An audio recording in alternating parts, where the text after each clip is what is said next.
अस्सलामु अलैकुम वरहमतुल्लाहि वबरकातुह। औज़ु बिल्लाहि मिनश शैतानिर रजीम। बिस्मिल्लाहिर रहमानिर रहीम।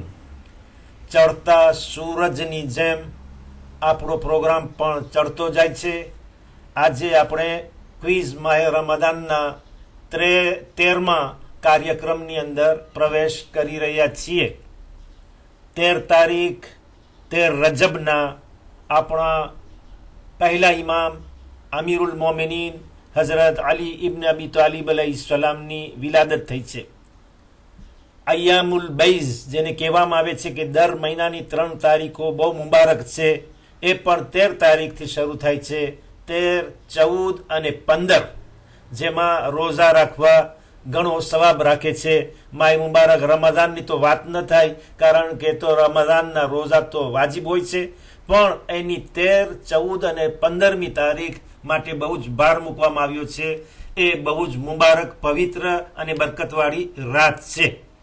તો અય્યામુલ બૈઝ એ બરકતવાળી રાતો, એ રોશન રાતો, des nuits resplendissantes, journées brillantes, એ દિવસોની અંદર દુઆએ મુજીર ખાસ પડવાની તાકીદ થઈ છે.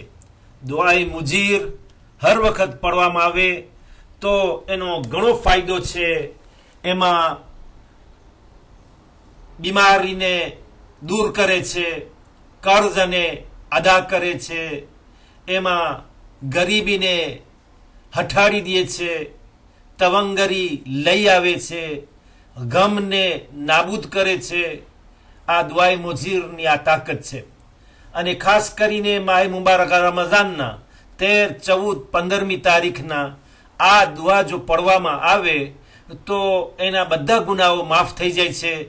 ભલે પછી વરસાદના ટીપાની બરાબર ગુનાઓ હોય, કે ઝાડોના પાંદડાઓની બરાબર હોય, કે રણની રેતીને લગતા હોય, યા તો વહેતી નદીના પાણી જેટલા ગુનાઓ હોય, પણ તે માફ કરે છે અલ્લાહ તે ગુનાઓને. અને તે છે દુઆએ મુજીર, કે જે તમને મફાતિઉલ જિનાનની અંદર મળી આવશે. એમાં વારંવાર આવ્યા રાખે છે કે યા રહમાનો અજીરના મિનન નારે યા મુજીર, યા કરીમો અજીરના મિનન નારે યા મુજીર, યા કુદ્દુસો, યા સલામો, યા માલિકો. એવી રીતે અલ્લાહના નામ એક પછી એક આવ્યા રાખે છે. અને સાથે એ હોય છે કે અજીરના મિનન નારે યા મુજીર, હે અલ્લાહ તું પનાહ દેવા વાળો છે, તું અમને પનાહ આપ, આશરો આપ, અમને એ જગ્યા આપ કે જ્યાં અમને રાહત, શાંતિ અને અમાન મળે. અજીરના મિનન નારે યા મુજીર, આગથી અમને નજાત આપ, આગથી અમને પનાહ આપ, કારણ કે પનાહ આપનાર તું પોતે જ છો. આ દુઆ આ અય્યામુલ બૈઝ 13, 14, 15 તારીખ માય રમદાનના ખાસ પડવામાં આવે તો આ સવાબ અને ફાયદો રાખે છે. બસ મારી વાતને વધુ ન લંબાવતા તરત જ પહેલા સવાલની અંદર હું દાખલ થઈ જાઉં છું. પહેલો સવાલ એ થઈ રહ્યો છે કે કુરાને શરીફનો કયો તે સૂરો છે કે જે અહેલે બેત અલૈહિમુસ્સલામની શાનમાં નાઝિલ થયો છે. એટલે પંજતને પાક અલૈહિમુસ્સલામ, અહેલુલ બેત રસૂલ સલ્લલ્લાહુ અલૈહિ વસલ્લમ જે છે એની શાનમાં, એના વખાણમાં એક કસીદો બનીને સૂરો આવ્યો છે. તે કયો સૂરો છે? 114 સૂરાઓમાંથી કુરાનની અંદર. યા તો સૂરે જુમઆ છે, યા તો સૂરે અલ-હમ્દ છે, યા તો સૂરે અદ-દહર જે એક હલ અતાના નામથી પણ ઓળખાય છે. આ 3 સૂરાઓમાંથી કયો સૂરો છે એ નો જવાબ તમારા હાથમાં મૂકવામાં આવે છે.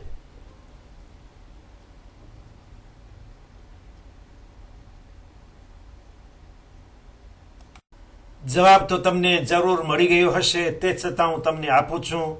તે કોઈ સૂરો નથી, બીજો કોઈ સૂરો સિવાય કે સૂરે અદ-દહર, જેનું એક બીજું નામ છે સૂરે હલ અતા, અને ત્રીજું પણ નામ છે સૂરે ઇન્સાન.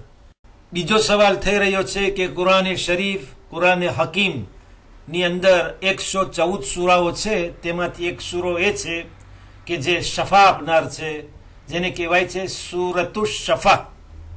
એ કયો સૂરો છે? શું સૂરે અલ યાસીન છે? સૂરે અલ ઇખલાસ જે કુલ હુવલ્લાહથી ઓળખાય છે, યા તો સૂરે અલ હમ્દ જેનું એક બીજું નામ છે સૂરે ફાતિહા એટલે અલહમ્દનો સૂરો છે. આ 3 સૂરામાંથી કયો સૂરો છે જેનો જવાબ તમે આપશો?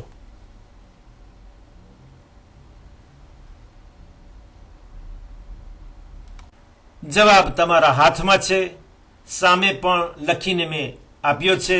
તે સૂરે અલ હમ્દ છે કે જેને દરેક બીમારી માટે શિફા આપનાર કહેવામાં આવે છે, જેથી એનું નામ જ છે સૂરતુલ શફા. અગર પાણી ઉપર 70 વખત આ સૂરે અલ હમ્દ બીમારની શિફાની નિયતથી પડવામાં આવે અને બીમારને પીવડાવવામાં આવે તો મોત સિવાય દરેક બીમારીમાંથી તે શિફા આપે છે. હવે તમારી સામે ત્રીજો સવાલ પેશ થઈ રહ્યો છે. કુરાન શરીફની અંદર સર્વેને માલુમ છે કે 114 સૂરાઓ છે, નાના મોટા કુલ મળીને તે સંખ્યામાં છે. હવે જ્યારે આપણે કુરાન ખાની કરીએ ત્યારે આપણે દરેક રૂકુની અંદર વધુમાં વધુ પડવા મળે અને રૂકુની અંદર રૂકુમાં રોકાવા મળે છે. દરેકને એક રૂકુ મળે, ત્યાં ઊભો રહી જાય ને બીજો શરૂ કરે. તો આ ઊભવાની જે જગ્યા છે, એક નિશાની છે, તેને રૂકુ કહેવામાં આવે છે. તો આખા કુરાન શરીફની અંદર કેટલા રૂકુ છે એ તમે બતાવશો. તમને અમુક સંખ્યા સામે આપવામાં આવી છે, 651, 601, 557. એ સંખ્યાઓમાંથી કઈ સંખ્યા બરાબર છે?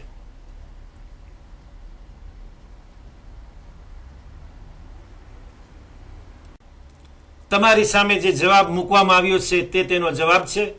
557 રૂકુ બતાવવામાં આવ્યા છે અને કોઈ લોકો 561 પણ બતાવે છે, એનાથી વધુ નથી. હવે આપણે ચોથા સવાલમાં દાખલ થઈ રહ્યા છીએ. સવાલ જુદો જ છે. કુરાન શરીફના 114 સૂરાઓ છે, એની શરૂઆત કોઈ પણ રીતે થાય છે, પણ એવા 5 સૂરાઓ છે કે જે અલ્હમ્દુલિલ્લાહથી શરૂ થાય છે. જ્યારે આપણે આ સૂરાને પઢીએ તો સૌથી પ્રથમ આયત જે હોય બિસ્મિલ્લાહિર રહમાનિર રહીમ પછી તરત જ અલ્હમ્દુલિલ્લાહ તે સૂરો શરૂ થતો હોય છે. તો એવા 5 સૂરાઓ છે, એ તમે બતાવશો કે કયા 5 સૂરાઓ છે?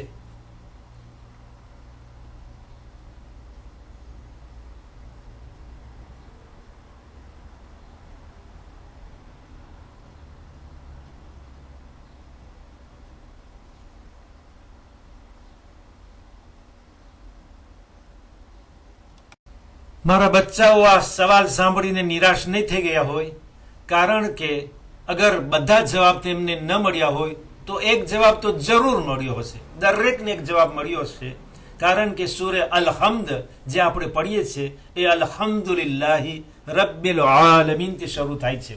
તો એમાં અલ્હમ્દુલિલ્લાહ આવે છે. તો પહેલો સૂરો અલ-હમ્દ છે, પછી સૂરે અનઆમ જે કુરાન શરીફનો 6થો સૂરો છે, તેની બાદ સૂરે કહફ જે 18મા નંબરમાં આવે છે, સૂરે ફાતીર જે 35મા નંબરનો સૂરો છે, અને એની અગાઉનો સૂરો છે 34મા નંબરનો, તે સૂરે સબા. આ 5 સૂરાઓ છે કે જેની શરૂઆત અલ્હમ્દુલિલ્લાહ, બધા વખાણ અલ્લાહ માટે છે, એનાથી શરૂ થાય છે.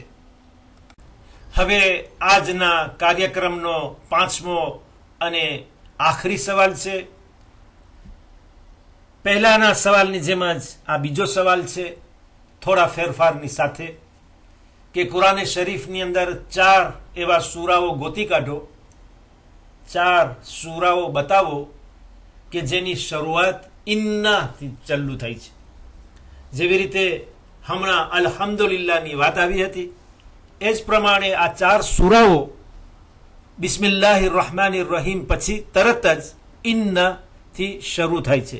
એ કયા સૂરાઓ છે તે તમે બતાવશો?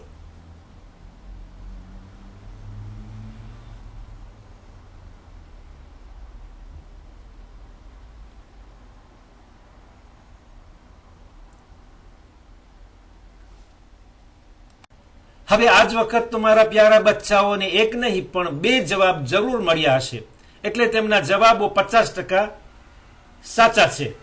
4 સૂરાઓમાંથી 2 સૂરા તેઓને જરૂર મળ્યા હશે.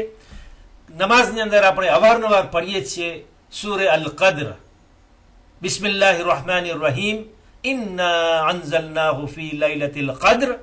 અને બીજો સૂરો પણ વારંવાર નમાઝની અંદર પઢીએ છીએ, અને તે છે સૂરે અલ કૌસર. બિસ્મિલ્લાહિર રહમાનિર રહીમ, ઇન્ના અઅતૈનાકલ કૌસર. અને ત્રીજો સૂરો છે, ત્રીજો જવાબ તે સૂરે નૂહ છે, જે કુરાન શરીફની અંદર 71 નંબરનો સૂરો છે. બિસ્મિલ્લાહિર રહમાનિર રહીમ, ઇન્ના અરસલના નૂહન ઇલા કૌમિહી. અને આખરી ચોથો સૂરો સૂરે અલ ફતહ છે, જે કુરાન શરીફનો 48મા નંબરનો સૂરો છે. બિસ્મિલ્લાહિર રહમાનિર રહીમ, ઇન્ના ફતહના લક ફતહમ મુબીના. બસ હવે તમને વધુ તકલીફ ના આપતા આજના કાર્યક્રમને અહીં આપણે બરખાસ્ત કરશું, અને અગર જિંદગી રહી તો આપણે ફરી કાલે મળશું. તમે અમારા આજે ભાગીદાર બન્યા અને હંમેશા આ કાર્યક્રમમાં ભાગ લઈ રહ્યા છો તે બદલ તમારો હાર્દિક આભાર. અને ઇન્શાઅલ્લાહ કાલે ફરી મળીએ, ત્યાં સુધી હું તમને અલ્લાહ હાફિઝ કહું છું. વાલેકુમ સલામ વરહમતુલ્લાહિ વબરકાતુહ.